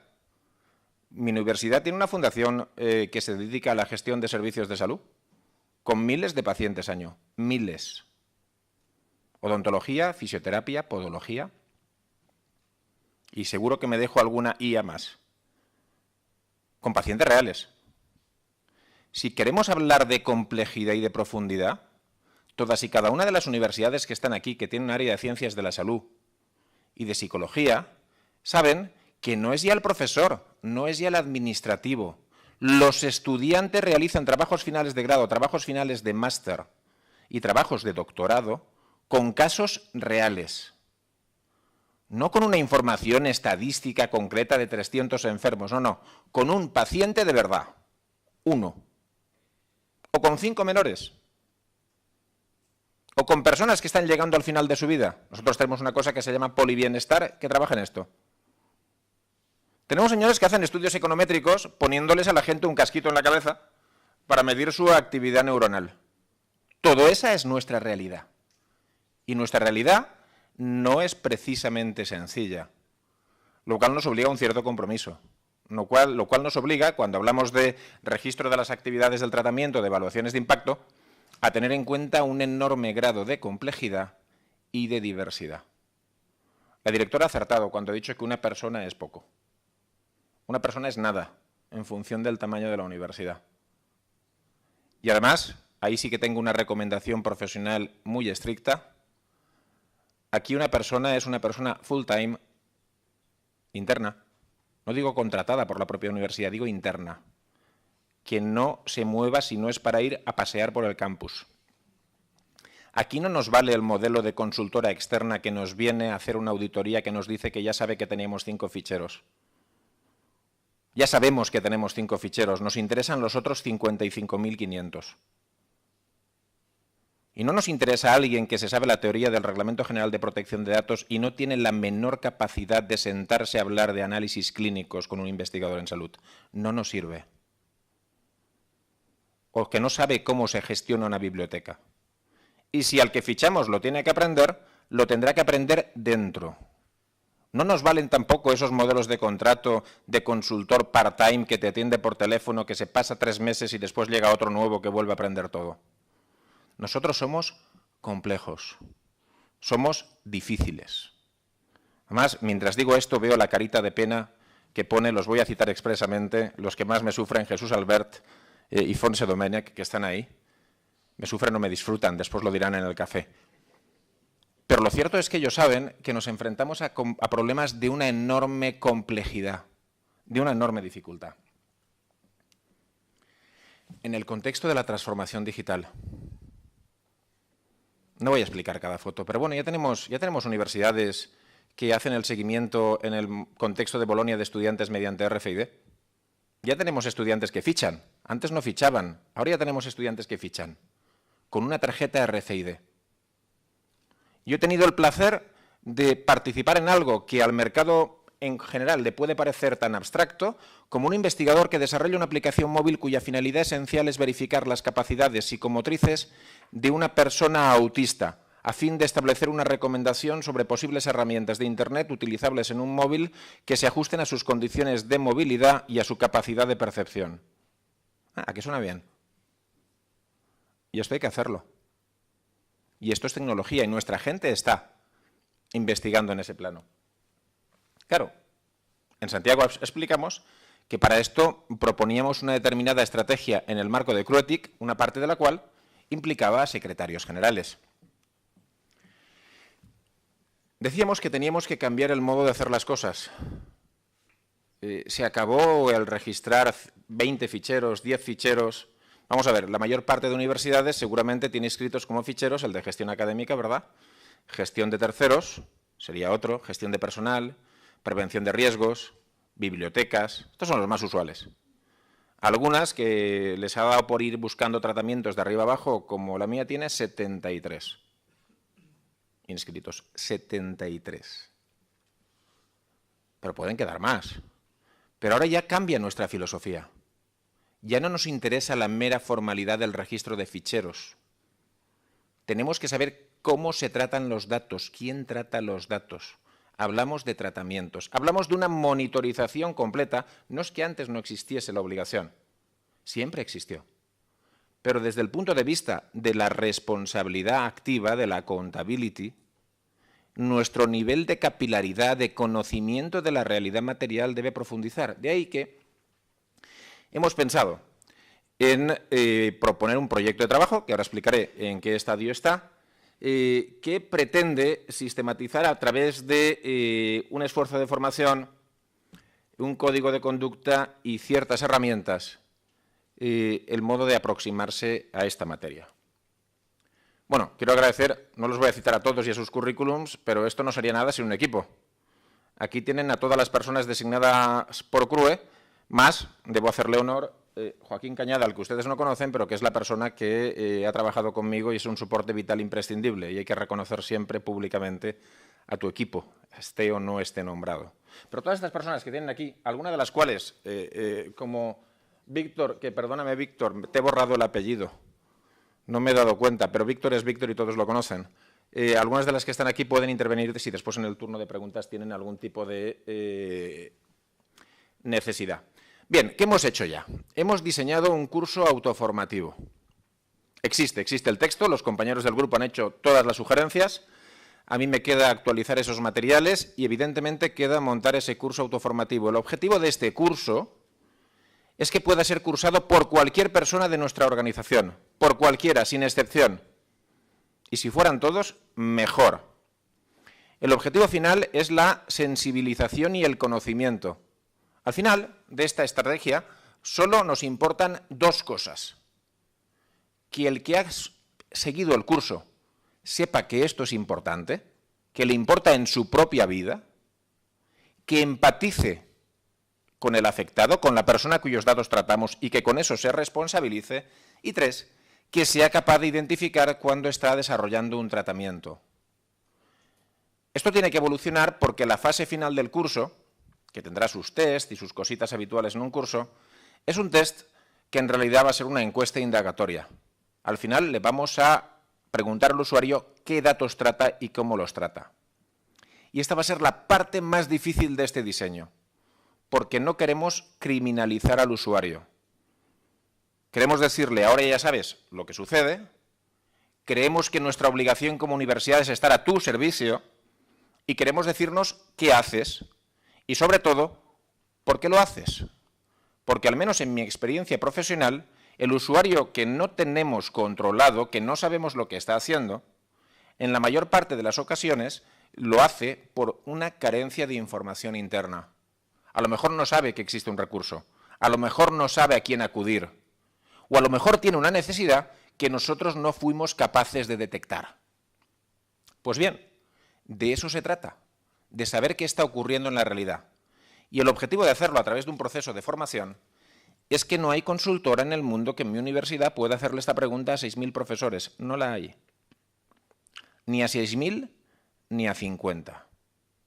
Y todos coincidirán conmigo en que en el ámbito del ejercicio profesional de un profesor, del personal docente e investigador, nos podemos enfrentar a realidades variopintas, desde la gestión de sus exámenes en una herramienta propia, Access, Excel, Word, el menos avezado, pasando por proyectos de investigación en salud, por profesores con plaza vinculada que están desarrollando simultáneamente una investigación que afecta a la institución universitaria y a un hospital público de la comunidad autónoma, con datos particularmente sensibles. Y no es cuestión de enterarse por la prensa, es cuestión de que te lo diga el profesor. Por tanto, necesitamos ese nivel de profundidad, de capilaridad y de compromiso. Y necesitamos que al final de ese proceso, N profesores, cuantas más universidades y más profesores mejor, nos ayuden a sistematizar, a identificar cuáles son las prácticas más comunes. La segunda, bueno, aquí tiene algún ejemplo del curso, de la señalética, de las cosas que hacemos. Hemos desarrollado también, estamos pensando en un documento de seguridad, tenemos solo los aspectos preliminares. Víctor Huerta fue el quien desarrolló lo estratégico, perdonen, de la primera de las herramientas que va más avanzada, el registro de actividades. Bien, le estuvimos dando muchas vueltas. Un registro de actividades, de acuerdo con lo que hemos visto en el reglamento, podría ser algo bastante plano, es decir, un repositorio donde se informa de qué tratamiento realizamos. Sin embargo, lo hemos concebido de modo dinámico, como un gestor. El ciclo de vida de cualquier proceso, que ustedes manejan bastante mejor que yo, que no dejo de ser un jurista, pasa por una toma de requerimientos. El reglamento nos ha dicho, usted tiene que diseñar pensando en la privacidad. Así que cuando alguien te notifica un tratamiento, en realidad tú no operas en automático, tú tienes que hacer al menos 3 juicios. Uno es de oportunidad. ¿Merece la pena que haga eso? ¿No está hecho ya? ¿Hay otra manera de hacerlo? Otro es de legalidad. ¿Cumple con los requisitos del artículo 6 del Reglamento General de Protección de Datos? Y otro es técnico, de viabilidad técnica en el diseño. Si no tenemos un gestor que nos ayude en ese proceso, únicamente sabremos lo que ocurre, no podremos gestionarlo. La siguiente fase, a través de un gestor de esta naturaleza, evidentemente pasa por las decisiones que se toman en materia de privacidad desde el diseño, y también en las cuestiones relacionadas con el análisis de impacto, que es la herramienta que tenemos más atrasada, más pendiente. Evidentemente, concebir el registro de actividades del tratamiento como un proceso por fases, en el que primero te lo declaran, después inicias los procesos de diseño, finalmente tomas una decisión, documentas los procesos de diseño e implementación, la fase de pruebas, y finalmente lo subes a producción al mismo tiempo que lo publicas, supone un modelo de gestión dinámica. Casi, salvando las distancias, una herramienta que nos permite controlar ese tipo de activos. Es decir, no solo estamos hablando en lenguaje jurídico, estamos hablando en lenguaje jurídico, técnico y de gestión. Para esa herramienta ya disponemos de las especificaciones técnicas, el documento definitivo, y un grupo de investigación de la Universidad de Valencia con el que me tengo que reunir ha aceptado el reto de su diseño. Cuando se celebre esa reunión ya reportaremos resultados en la materia, pero esto lo necesitamos como muy tarde en abril. Como muy tarde, porque tenemos que tener un registro de actividades del tratamiento el 25 de mayo de 2018. Así de sencillo. Por otra parte, estamos trabajando en las cuestiones de documentación de la seguridad, en la que Luis Alfonso Ariño ha preparado las primeras especificaciones, pero al mismo tiempo estamos siguiendo exactamente lo que la directora ha mencionado. Y son los trabajos que se están haciendo en el entorno de LENS. Y tenemos pendiente el análisis de impacto. Bien, por último, queremos desarrollar un código de conducta. Y ahí es donde es estratégica la sectorial de secretarios generales. Insisto en que nosotros somos una organización compleja. Por tanto, en el marco de la universidad, con independencia de que delegado pueda serlo cualquiera, lo cierto es que la complejidad jurídica es muy relevante. No se puede hacer nada sin la pata jurídica de las secretarías generales. ¿Por qué? Por la intensidad de nuestros tratamientos, porque están sometidos a leyes muy específicas, la ley de historia clínica, porque además nosotros, no lo he dicho, sufrimos como gestores que tratan datos muy sensibles y algunos estratégicos. Con bastante habitualidad disfrutamos todos, ¿verdad?, de la visita de las fuerzas y cuerpos de seguridad, que nos tratan como a un proveedor de telecomunicaciones, o como un proveedor de imágenes de vídeo, lo cual no es una relación jurídica que seguramente queráis afrontar ninguno de vosotros, ¿verdad? Y preferís que aquí esté la base jurídica fuerte en ese sentido. Es decir, nosotros somos muy complejos desde ese punto de vista. Bien, tenemos que trabajar con la sectorial de secretarios generales y la propuesta que en principio va a surgir o que plantea Cruetic, pero que evidentemente especificará secretarios generales, va a ser buscar unos objetivos para un código de conducta limitado, es decir, no ambicioso en el sentido de querer cubrirlo todo. La gestión ordinaria ya es en sí misma lo suficientemente compleja como para que defina los primeros objetivos del código de conducta. Entre otras cosas porque un código de conducta que no se acepta con alegría y se implanta, se muere. Así que mi propuesta y la propuesta del grupo será que crezca después con aspectos cualitativos. Big Data, casos difíciles, como he señalado, entornos corporativos. Esto es una cuestión que se me ha olvidado citar, y ya estoy acabando. Y es que nosotros no podemos mirar solo al interior de nuestra universidad. Nosotros tenemos un entorno corporativo. Nosotros tenemos escenarios donde existen fundaciones, donde incluso existen empresas y donde existen tratamientos de datos estratégicos, no solo en fundaciones dedicadas a la salud, hay fundaciones dedicadas a la promoción de la cultura, a la inserción laboral. Fundaciones en las que aparentemente no, pero una fundación dedicada a la inserción laboral trata datos especialmente protegidos, puesto que integra y promociona a nuestros egresados con discapacidad. Por tanto, tenemos un entorno sujeto al derecho privado particularmente sensible. Y en mi opinión, pero esta es solo una opinión personal, no del grupo, las políticas de protección de datos en una institución universitaria con un entorno corporativo complejo, al igual que las de seguridad, deben alinearse. Deben seguir un camino integrado, coordinado a través de grupos de trabajo y perfectamente alineadas. Cuestiones como yo aplico la LOPD, tú aplicas el ENS en seguridad, se han muerto. Yo gestiono riesgos y tomo decisiones. Y si para mi entorno corporativo de carácter clínico la política adecuada es la del ENS, nos debemos ir olvidando del título 8º del Real Decreto del Reglamento de Desarrollo de la LOPD. Bien, lo que más me preocupa, y por eso he repetido conceptos y me he enrollado, es la resistencia al cambio. Yo creo que el diagrama de Koetker lo sabéis mejor que yo, no hace falta que os lo cuente. Pero sí que es fundamental entender que debemos seguir casi cada uno de los pasos. No se trata de crear sentido de urgencia, es que es urgente. No hay que crearlo, es urgente. Hay que empezar a trabajar en equipo, hay que buscar ese delegado, hay que buscar esas personas. Creo que desde Cruetic sí que estamos creando una visión global para el cambio y la estamos comunicando, pero hay muchos obstáculos que remover.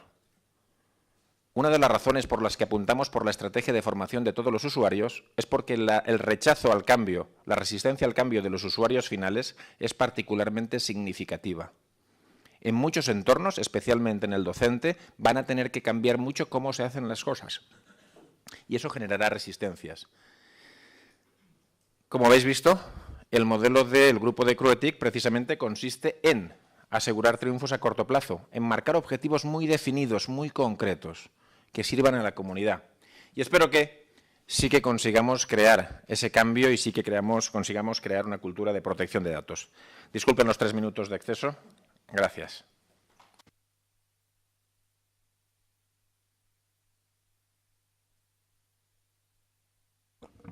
Muchísimas gracias, Ricard. Nos queda muy poquito tiempo para unas cuestiones, pero creo que es un tema de relevancia suficiente para que se pueda plantear alguna. ¿Alguna cuestión por parte del público? Sí.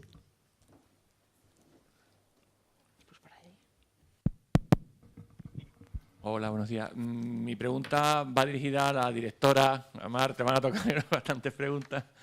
El otro día, comentándolo en el grupo de seguridad, nos surgían algunas dudas. En concreto, surgía una, decía, bueno, si vinculamos antes había un reglamento de medidas de seguridad para el tratamiento de datos personales. Bien, ahora la tendencia es vincularlo, esa medida de seguridad, al Esquema Nacional de Seguridad. ¿Okay? La pregunta es, ¿qué ocurre con aquellos tratamientos que no son tratamientos automatizados? ¿Vale? Claro, ahí el ENS en principio puede que no sea de aplicación, entonces no surgía esa duda. Y otra duda que no surgía era el tema también de las medidas de protección que ya estaban en marcha, concretas debido a la aplicación del reglamento, pues bueno,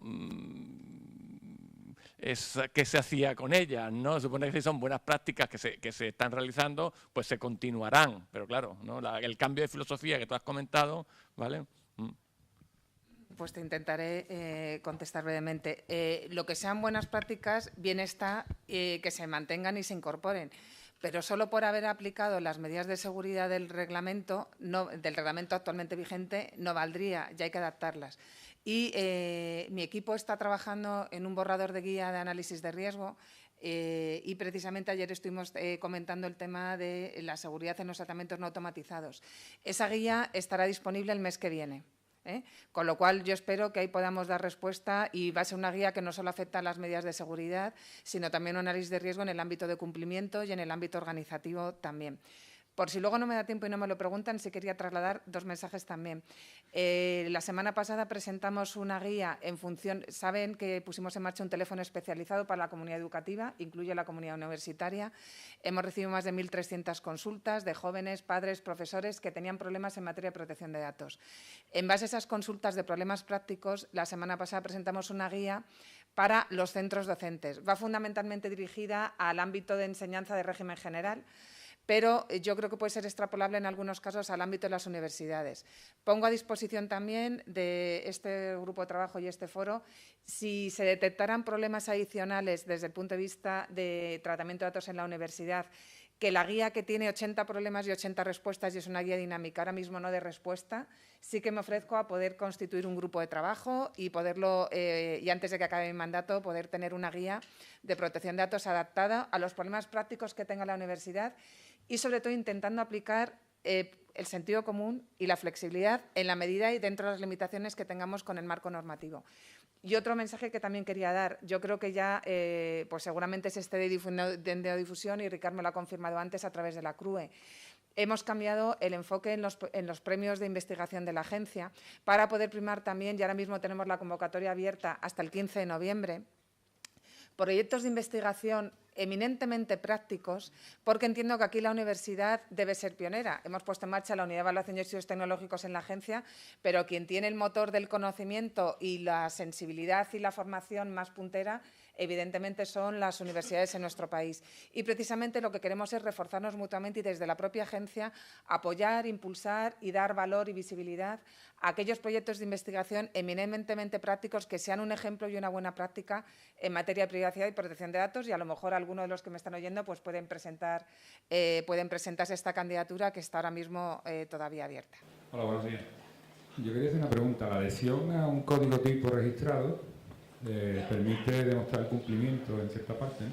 ¿Es factible un código tipo para universidades o solo está pensado para entornos profesionales y empresariales? ¿Es factible? ¿Sería una herramienta común a desarrollar, ¿no?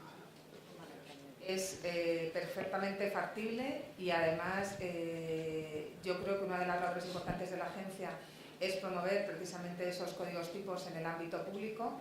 Y me parece bien, lo importante es empezar y lo importante es abrir camino y dar ejemplo. Entonces, me parece bien la propuesta que planteaba Ricard.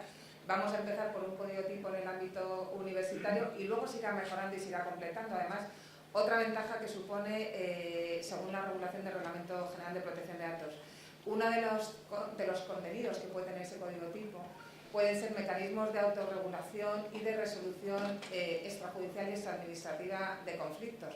A la universidad lo que le interesa, lógicamente, es resolver esa infracción de protección de datos con el menor coste, en el menor tiempo posible y con el menor impacto, porque la reputación de la universidad puede verse afectada también por una quiebra de seguridad, por una vulneración de la normativa de protección de datos. Esos códigos establecen otros mecanismos independientes de supervisión y va a suponer siempre un mayor compromiso y una vía mucho más ágil a la hora de la resolución de los problemas.